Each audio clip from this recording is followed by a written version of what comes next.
स्वागत है आपका एमएससी जूलॉजी वर्ड में। और आज की वीडियो वापस से होने वाली है बीएससी फर्स्ट ईयर बॉटनी के इम्पोर्टेंट क्वेश्चनों के लिए।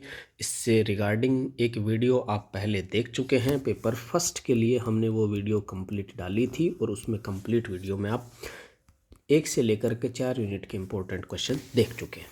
उसी कड़ी में उसी एपिसोड का अगला वीडियो है ये पार्ट 2। इसमें पेपर सेकंड के इम्पोर्टेंट क्वेश्चनों की चर्चा करेंगे जो कि राजस्थान यूनिवर्सिटी में विभिन्न सालों के अंतर्गत पूछे गए हैं, बार बार रिपीट होते हैं और बहुत ही ज़्यादा इम्पोर्टेंट क्वेश्चन है। बुक का नाम है microbiology, mycology and plant pathology. Unit first है, उसका नाम है microbiology, you bacteria and mycoplasma.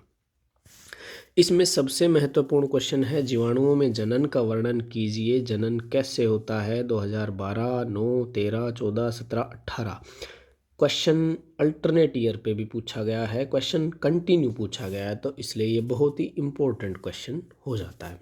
Next, इसी का दूसरा थोड़ा मॉडिफाई रूप पूछ लिया। जनन 2 तरीके से 3 तरीके से हो सकता है, तो अब जनन में एक प्रकार पूछ ले, जैसे पूछा है जीवाणु की संरचना और लैंगिक जनन या आनुवांशिक पुनर्योजन जेनेटिक रिकॉम्बिनेशन के जो विभिन्न प्रकार हैं उनका वर्णन कीजिए। तो ये जनन का सिर्फ एक सिंगल प्रकार पूछ लिया, यहाँ पे पूरे जनन पूछ लिए, तो क्वेश्चन को थोड़ा चेंज कर दिया। नेक्स्ट है, टिप्पणी लिखिए।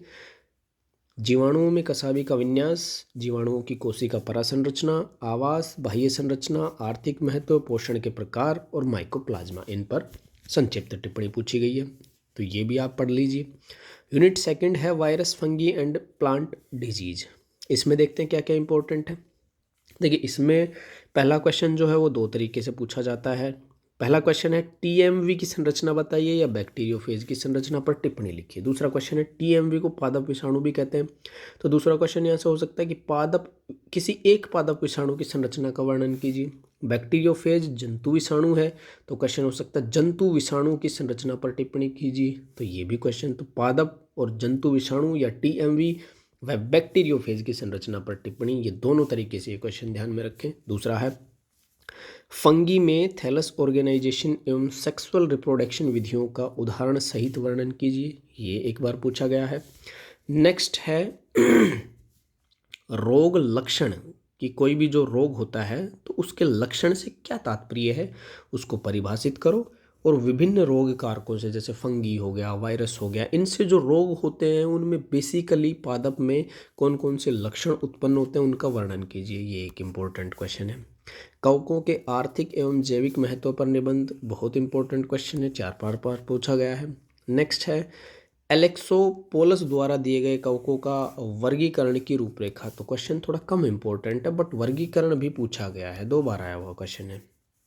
नेक्स्ट है अंत्य बीजाणु की संरचना, निर्माण, गुण पर संक्षिप्त टिप्पणी, राजस्थान यूनिवर्सिटी 2016 में पूछा गया है। नेक्स्ट है शॉर्ट टिप्पणी, विषाणुओं के लक्षण और कवकों में प्रजनन, तो ये एक क्वेश्चन पूछा गया है। थर्ड यूनिट है एल्बुगो एंड वाइट रस्ट, और साथ ही में और भी बहुत सारी इसमें डिजीज दी हुई है। तो पहला इंपॉर्टेंट क्वेश्चन, एल्बुगो की संरचना और उसके रिप्रोडक्शन का वर्णन कीजिए। नेक्स्ट, चित्रों की सहायता से एल्बुगो के जीवन चक्र का वर्णन कीजिए तथा वाइट रस्ट डिजीज, श्वेत कीट रोग के लक्षण, नियंत्रण और उपाय का संक्षिप्त वर्णन कीजिए। 2012-2010 में आया हुआ है बट अभी भी बहुत ज़्यादा इम्पोर्टेंट क्वेश्चन है। नेक्स्ट है क्रूसीफेरी में वाइट रस्ट रोग के लक्षण, रोग कारक, रोग चक्र, रोकथाम के उपायों का संक्षिप्त वर्णन कीजिए। तो तीनों क्वेश्चन एक ही क्वेश्चन है, ज़्यादा चेंज नहीं है इनमें, सेम टू सेम चीज़ें जो है वही अपने को वर्णन करनी है। नेक्स्ट है बाजरे में हरित बाली रोग का वर्णन कीजिए, ग्रीन ईयर डिजीज इन बाजरा, तो ये क्वेश्चन भी कई बार आया हुआ है, इंपॉर्टेंट क्वेश्चन है ये भी। क्लेविसेप्स के जीवन चक्र को समझाइए तथा इसके द्वारा जनित रोग और लक्षण के बारे में व्याख्या कीजिए, एक बार आया हुआ क्वेश्चन है।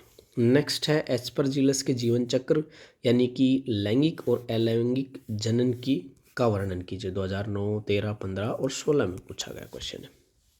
नेक्स्ट है unit 4 Puccinia and white rust, और साथ में और भी 2-3 डिजीज में है। पहला और इम्पोर्टेंट क्वेश्चन, गेहूं के पौधे पर पाए जाने वाले पक्सीनिया ग्रेमिनिस के जीवन चक्र की विभिन्न प्रावस्थाओं का वर्णन कीजिए और गेहूं के काले कीट रोग का सूक्ष्म वर्णन दीजिए। काफ़ी बार आया हुआ क्वेश्चन, काफ़ी इंपॉर्टेंट क्वेश्चन है ये। नेक्स्ट है, गेहूं पर पक्सिनिया की विभिन्न बीजाणु अवस्था का संक्षिप्त चित्रण, संक्षिप्त टिप्पणी कीजिए। तो इसमें 4-5 स्पोर बनते हैं। उन स्पोर का वर्णन करना है कि कौन सी अवस्था कब बनती है, गेहूं पर कौन सी बनती है, विकल्पी परजीवी पर कौन सी बनती है। तो वो सारा वर्णन जो है इसके आंसर में करना है। नेक्स्ट है, आलू की अगेती अंगमारी पर टिप्पणी लिखिए, या दूसरे तरीके से इसको कहा गया है अल्टरनेरिया की संरचना, जनन का सचित्र वर्णन कीजिए।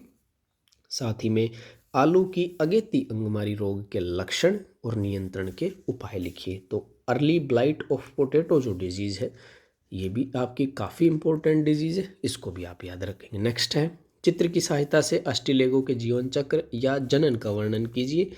कवर्ड स्मट तथा लूज स्मट में अंतर स्पष्ट कीजिए, या दूसरे शब्दों में रोग ऐसे आता है कि जो कि कवर्ड स्मट रोग की संरचना, रोग चक्र, रोग के नियंत्रण के उपाय लिखिए, और गेहूं में लूज स्मट का सूक्ष्म विवरण दीजिए। हो सकता है कि छोटे क्वेश्चन में पूछ ले कि गेहूं में लूज स्मट होता है और जौ में कवर्ड स्मट होता है, इस बात को आप ध्यान में रखेंगे। तो यहाँ से ये क्वेश्चन भी काफ़ी इम्पोर्टेंट क्वेश्चन बनता है। तो इसके साथ ही पेपर सेकंड जो था, पेपर सेकंड के भी सारे के सारे आपको इम्पोर्टेंट क्वेश्चन जो हैं वो बता दिए गए हैं, और एक और वीडियो के द्वारा पेपर थर्ड जो होगा उसके सारे इम्पोर्टेंट क्वेश्चनों की चर्चा हम फिर किसी दिन करेंगे। धन्यवाद।